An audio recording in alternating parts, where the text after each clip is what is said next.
This is Dan, and today I'm going to go over the 5 biggest real estate scams. All right, starting number 5, the flipping fraud.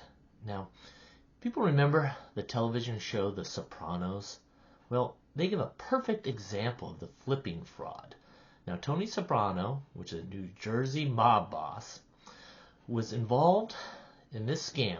What he initiated was, for instance, he bought a home in Newark, New Jersey. It was really run down. I'm just going to use some numbers. They're not correct, but I'm just going to use them as an example.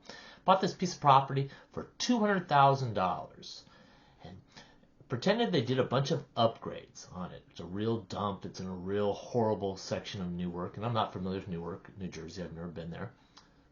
But so, for instance, he had also another gentleman that was involved in the scam too. And also a third person, which Vic the appraiser. So what Tony did was bought the $200,000 home, had Vic the appraiser come in and pretend it was worth $400,000, which is fraud. And Vic, Tony, and the other gentleman should go to prison if caught. Well, Tony had something bad happen at the end. I won't get in spoil the details for you.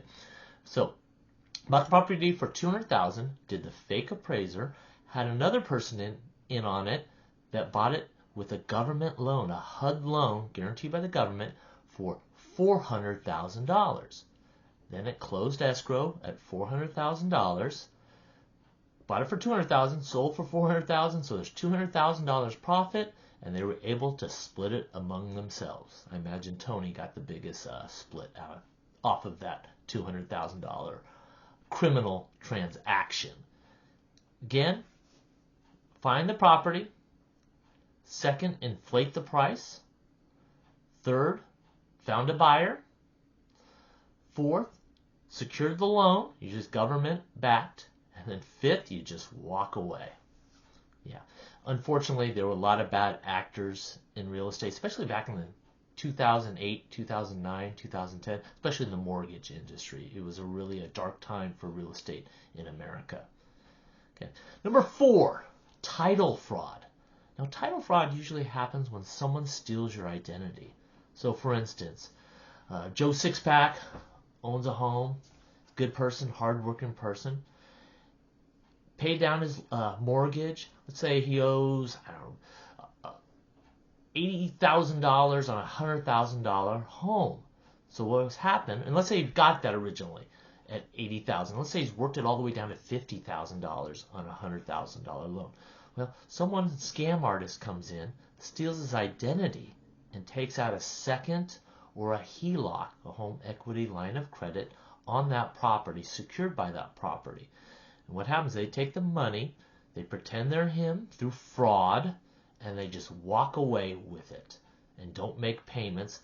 Eventually, Joe Sixpack will start getting foreclosure letters in the mail. So that's why it's really important to monitor your credit, and when people are taking loans, or especially when you should be taking a loan, that you will get an alert, usually on your cell phone, smartphone, when that happens. Okay. Number 3, rental scams. Now the rental scams, the old was a Craigslist. Someone offers a really good property on Craigslist. All they need is a quick deposit of, I don't know, $300, $400. Usually it's under $500. I've noticed a lot of these scams, they'll try to send you on the green dot. Because once they get the green dot, you go into these stores, I don't know, Dollar Tree, Walmart, they have these green dot, kind of a prepaid credit card. Now what will happen is they only take the maximum of $500. So they'll tell you, well, for $495, we're taking your deposit, and also you'll get the first 2 nights for it also. Really good deal. Well, it sounds too good to be true. It probably is. Okay, those are rental scams.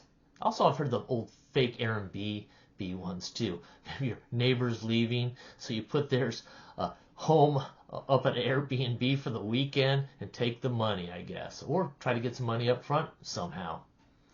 Airbnb is pretty good at detecting that. They've been through a lot of these bad actors that are out there. Number 2, the Ponzi scam, or Ponzi scheme, named after Joseph Ponzi. Usually this will involve like a real estate investment club or something like that, where you try to get people like, oh, $4,000, $5,000, $6,000.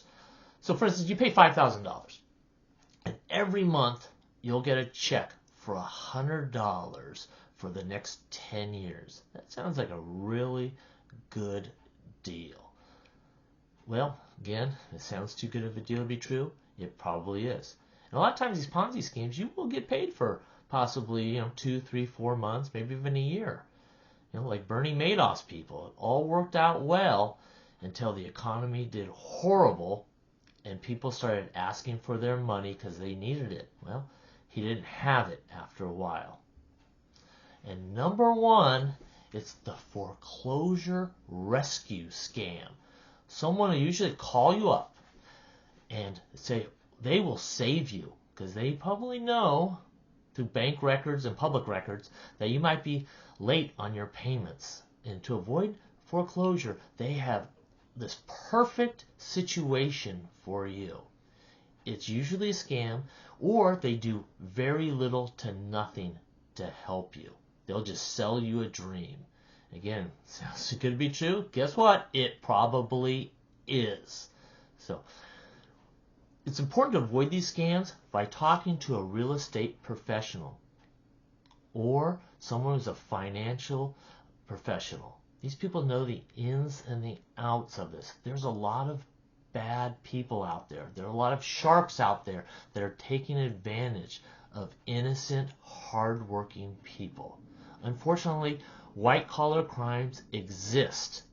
And somehow, in our unfair judicial system, they seem to get more of a pass than people that are committing violent crimes. Well, if I had $1 million stolen from me, it would be a horrific situation, especially if it involved my family members and had to do with their inheritance. That could destroy a lot of relationships and trust. And also, flip side of that, avoiding a violent crime, I wouldn't want that to happen to me too. I would definitely not want to get pistol whipped at an ATM. That would be bad. Okay, so if you can, please like and subscribe in the comment section below. Again, don't hate on me. I'm just a man with a mullet and a dream. Thanks a lot. Peace out and goodbye.